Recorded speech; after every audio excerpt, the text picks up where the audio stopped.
Alors bonjour chers amis, voici pour le deuxième mois consécutif la tentative de exprimer mon astrologie sous forme de vidéo YouTube plutôt que de le faire comme des conférences comme je le donnais auparavant.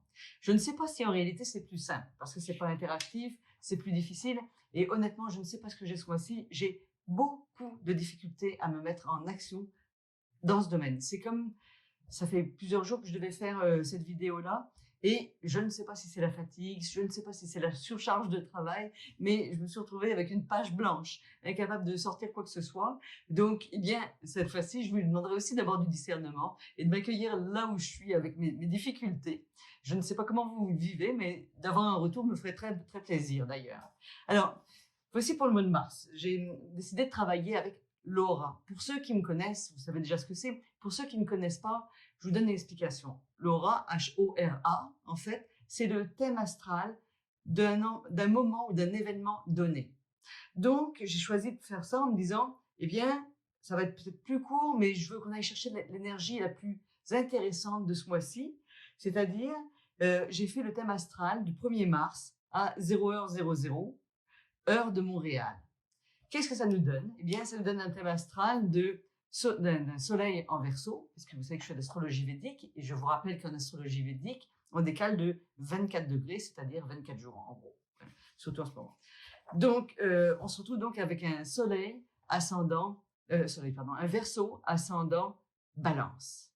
Alors, on s'intéresse, vous le savez beaucoup, à l'ascendant en astrologie védique. Qu'est-ce que nous dit la Balance? Elle nous dit, je suis à la recherche de l'harmonie. J'ai envie d'équilibrer quelque chose. Souvent, malheureusement, les balances, surtout quand elles sont jeunes, eh bien, ont un tellement grand besoin de justice qu'elles partent au combat.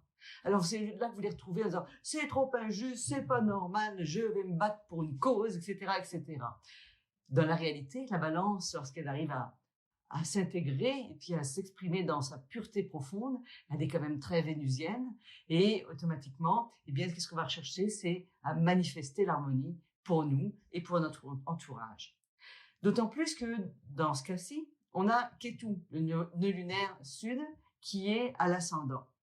Ce qui veut dire que, à quelque part, il faut qu'on aille réveiller ces mémoires que nous avons d'harmonie, en fait, de notre capacité à harmoniser les choses, pour les manifester dans nos relations et dans nos nouvelles relations pour aborder les choses de façon différente, de se donner l'occasion de créer quelque chose de différent. C'est très intéressant parce que, dans le fond, c'est presque s'oublier pour se donner plus aux autres. Mais dans la réalité, c'est pas tout à fait s'oublier. Ça serait plutôt aller s'harmoniser pour mieux s'offrir aux autres, mieux collaborer avec les autres. Alors, on regarde également qui est le maître de l'ascendant. Alors, je vous l'ai dit, l'ascendant, c'est Balance, et le maître de l'ascendant, c'est Vénus. Et Vénus est actuellement, donc, en Poisson, conjointe à Jupiter et conjointe à Neptune. Alors là, je fais un petit écart parce que normalement, nous n'utilisons pas Neptune dans l'astrologie védique, mais moi, je fais un petit mélange des deux parce que je trouve que ça apporte toujours quelques petites choses intéressantes. Donc, regardez comme c'est intéressant. Vénus, en Poisson, elle est en exaltation. Ça veut dire quoi? Ça veut dire que Vénus, elle est chez elle. Elle a l'endroit qu'elle préfère. Elle préfère être en Poisson. Ça lui permet de spiritualiser encore plus la beauté. Vous voyez, ça confirme encore une fois que on va spiritualiser, on va aller harmoniser notre être pour être mieux avec les autres. Conjointe à Jupiter, qui est également chez elle, Jupiter en Poisson exprime la sagesse, exprime la spiritualité, exprime l'élévation. D'accord? Et on a également Neptune qui est là, Neptune qui effectivement est l'idéalisme, ça peut être aussi les fausses croyances, etc. Mais toujours est-il qu'ici, on voit qu'on a cette possibilité au mois de mars d'aller travailler encore plus profondément notre spiritualité. Et comme c'est en maison 6, on pourrait dire que c'est la maison de la santé, des amis cachés, des épreuves. Donc, on pourrait aussi dire que c'est un très bon moment pour aller faire la paix avec nos blessures, pour aller faire la paix avec notre passé, pour peut-être aussi apprendre à pardonner, puisqu'on parle là de spiritualisation. De pardonner à nos ennemis cachés ou à nos ennemis, sachant que nos ennemis cachés sont parfois nous-mêmes. C'est parfois ce que nous exprimons de nous-mêmes qui peut générer ce genre de choses. tout simplement. Donc, pour l'instant, ce qu'on voit de ce mois de mars, c'est intéressant. On voit qu'on a une bonne période pour aller harmoniser nos contraires, harmoniser nos difficultés, prendre le temps de pardonner, parce que comme ça, on va pouvoir se mettre en action après. Donc, c'est très, très intéressant, ce début de mois, en tout cas. On pourrait dire que ça va être la note du mois complet. D'autant plus qu'après, Jupiter, le mois prochain, va passer en bélier, donc on va passer beaucoup plus dans l'action. Donc là, actuellement, si vos affaires ne fonctionnent pas exactement comme vous voulez, ça vaudrait peut-être le coup d'aller les revisiter, de peut-être même essayer de les amener une coche au-dessus, peut-être.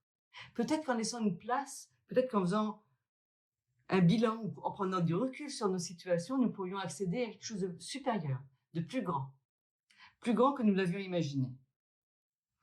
En même temps, eh bien, on s'aperçoit que le Soleil, je vous ai dit, est en Verseau, mais il est également conjoint à Mercure et à Saturne. Saturne, en Verseau, il est chez lui. Il est très bien placé, il aime ça. Et puis le Verseau, vous le savez, c'est le signe de l'altruisme, c'est le signe de la communauté. Quand tout le monde nous parle de l'ère du Verseau, pour moi, on n'y est pas encore, mais on nous parle tous de l'ère du Verseau.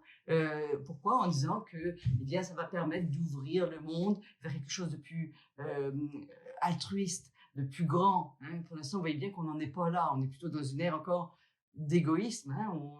C'est chacun pour soi. Moi, je veux ci et je veux ça. Mais voilà, on n'est pas encore dans cette ère du Verseau. Malheureusement, on est encore dans une phase pour moi de destruction, tout simplement. Mais il faut la vivre. On est incarné pour ça. Ça n'empêche pas qu'au niveau individuel, on a la possibilité de faire de la lumière, de manifester la lumière.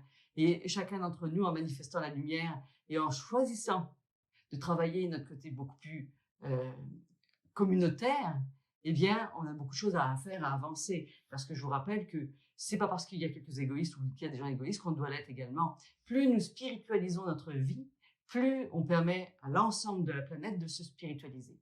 Donc, c'est d'être le modèle. Si on veut la paix, eh bien, la première chose qu'il faut faire, c'est faire la paix avec soi-même, faire la paix avec son entourage. Et là, on va pouvoir dire qu'on manifeste une nouvelle énergie qui va pouvoir s'implanter sur Terre. C'est ce que j'appelle la notion d'égrégore, tout simplement. Voilà. Donc, le Verseau, c'est donc, je vous disais, l'altruisme, effectivement, être tourné vers les autres et compagnie, mais c'est également les nouvelles technologies, les avancées qu'on pourrait avoir sur le plan médical, d'ailleurs. Pourquoi pas revoir des choses qui pourraient arriver, qui soient plus intéressantes que ce qui ont été dites par le passé, ok? Donc, des nouvelles solutions, qui sait, des choses nouvelles, tout simplement. Donc, le Soleil, avec Mercure et Saturne, nous donne cette possibilité d'aller justement manifester quelque chose de nouveau, mais c'est surtout que c'est en maison 5, donc d'aller chercher au niveau de notre intellect, d'aller chercher au niveau de nos passions aussi, de ce que nous aimons, de chercher comment exprimer une facette nouvelle de notre personnalité. D'accord?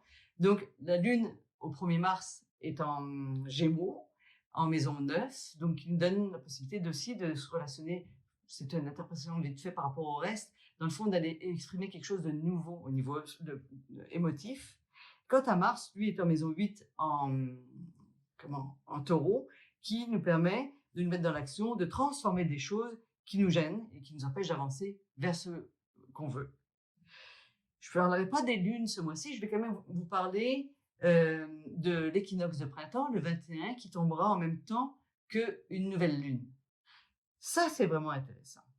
Parce que vous savez que souvent, on dit qu'on peut démarrer nos nouveaux projets au moment de la nouvelle lune. C'est le moment de faire des vœux, de démarrer des choses. Mais là, avec l'équinoxe, qui est en même temps un grand portail vers le printemps, comme on sort de l'hiver où on était complètement replié sur nous, un peu comme la graine. J'aime bien faire cette analogie avec les saisons. L'hiver, les graines sont en dormance. Donc, il n'y a rien. On ne voit pas nécessairement de fleurs. Arrivé au printemps, bien, la graine, avec son système enzymatique, reprend vie et se met à pousser pour ensuite nous donner, vous savez, la suite, des fleurs, des fruits, des légumes, tout ce que vous voulez. Donc, c'est un petit peu pour nous la même chose. C'est qu'au niveau énergétique, on est comme dans un portail qui nous dit, avec cette nouvelle lune en plus, on est 2 fois dans la créativité, je me lance dans mon projet. Alors, si vous avez des choses à signer, ça sera le bon moment. Je me lance dans mes nouveaux projets et je suis certaine qu'à partir du moment où je me mets en action ce jour-là, tout ce que je vais lancer à partir de ce moment-là ira vers un succès, c'est évident. Enfin, pour moi. Et je vous rappelle encore une fois que si ce n'était pas un succès, c'est que vous n'êtes pas à la bonne place, tout simplement. Il faut apprendre à le regarder comme ça. C'est aussi ça, la résilience.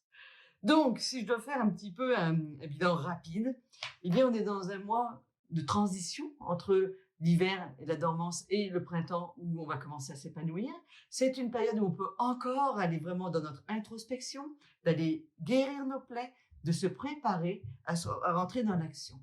Donc, si vous êtes en train de travailler sur certains projets que pour l'instant ils n'aboutissent pas, prenez du temps pour vous, prenez le temps d'aller chercher, prenez le temps de penser vos blessures et on verra au mois d'avril comment on a pu se mettre dans l'action. Ce bulletin s'arrête là, il est un petit peu plus court que ceux de d'habitude. Je vous ai dit, j'avais eu quelques difficultés à me mettre en action moi-même. Peut-être que aussi j'ai besoin d'aller justement pour ce mois-ci regarder au fond de moi ce qui m'anime et ce qui m'empêche d'avancer plus vite. Je n'avance plus en réalité. C'est pas que je suis bloquée, je pense que mon organisation mérite à être regardée de nouveau, ou peut-être bien qu'il faudrait que je soigne quelque chose qui m'empêche d'avancer. Je vous souhaite un très beau mois de mars, une belle période de transition et on se retrouve bientôt. Merci, à bientôt.